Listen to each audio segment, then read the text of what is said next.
As more and more women gain access to positions that have historically been unavailable to us, it can be very common to be the only woman at the table. Sometimes this is invigorating, sometimes it's intimidating, sometimes it reminds us of how far we have come, and sometimes it reminds us of just how far we have to go and can be a trigger. So how do we thrive as the only woman at the table? Hello, it's Dr. Alicia Granholm of aliciagranholm.com, helping you thrive in your leadership and life. If you haven't subscribed yet, hit the subscribe button and the bell to be notified every time I post a new video with leadership tips and advice. As someone who has personally spent most of her career as the only female at the table, I've picked up some practices along the way that have helped me thrive in those situations. I want to share with you 5 tips that will help you thrive when you are also the only female at the table. Tip number 1, assume you are valued. Let's start by assuming the best. Now, while not everyone is great about creating space for everyone to contribute who's at the table, male and female alike, let's assume that because you are sitting at the table already, that you were invited there for a reason, and that reason is because your voice is valued and matters. So if you are waiting for permission to speak up, assume that by being at the table, you've already been given permission to do so. So stop waiting to be directly asked for your input, unless, and this is really the only unless everyone is asked for their direct input one at a time. If that is not the case, and that's a very rare case, then assume that you have already been given permission to share your feedback, your input, your perspectives, your opinion, your experience, your background.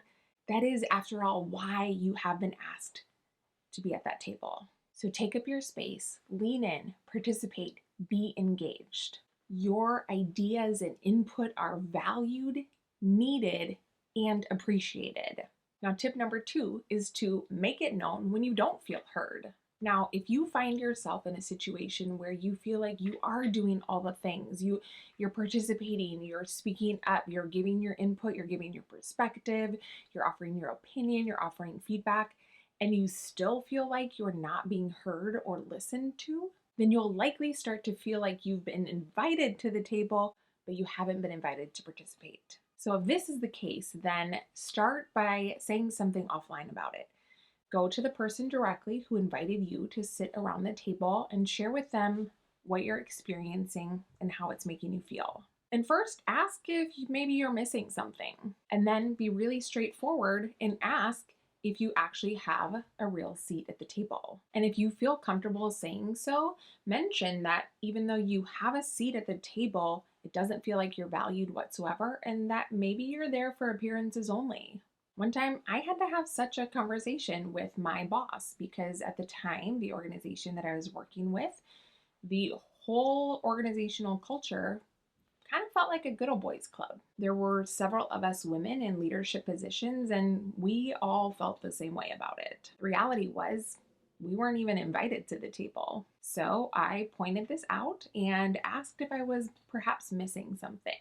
Turned out I wasn't. We genuinely weren't invited to the table. Often when our organizational cultures are so ingrained, it can be really difficult for people to imagine how somebody else might be experiencing it. Even if they truly want you at the table and value you as a person, that doesn't mean that the organizational culture values you and wants your voice at the table. So yes, sometimes you need to say something. Seek to genuinely understand what might be going on, because we all know we don't see the whole big picture, but it's also very important for you to share your perspective and your experience and how it makes you feel.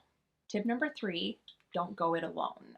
Now, you may technically be the only at your table, but remember that you're not the only around tables all around the world. There are more and more women globally who are the only one at their table, but you're not the only. And there are plenty of men globally who see women as equally valuable and essential around our tables. So find these people. Surround yourself whom you can openly share your struggles and frustrations and challenges with, but who will also encourage you and help develop you to your fullest potential.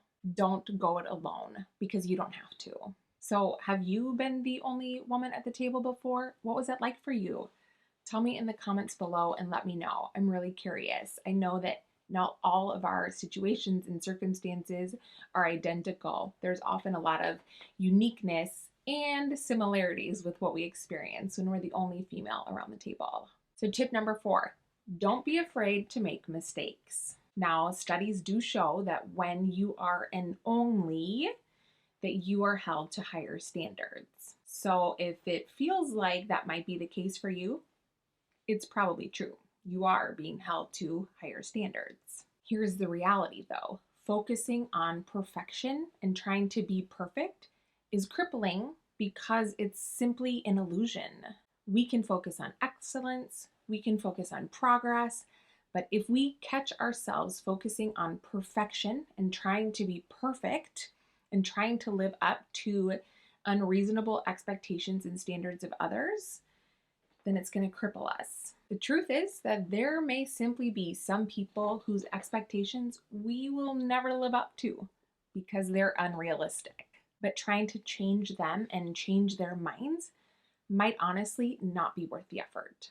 I remember being given a new responsibility and I had one shot to get it right the first time.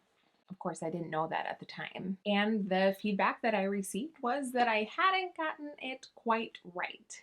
And I was never given that responsibility again.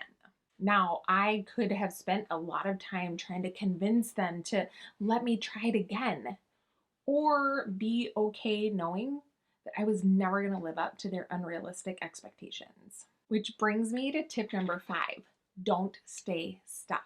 If you truly are a token female at the table who within the foreseeable future has zero chance of being developed, getting promoted, being valued, having your voice actually heard, then you need to genuinely weigh the benefits and the downsides of staying. Because here's what I can actually promise you. There are other organizations, there are other people who would welcome you with open arms and help you thrive in your leadership potential. I know that it can often feel like this isn't the case. There are circumstances that feel like maybe this is your only shot, but I promise you it isn't. So don't give in to the temptation of believing that there are no other options for you and that you're stuck and that you could never actually thrive anywhere for that matter.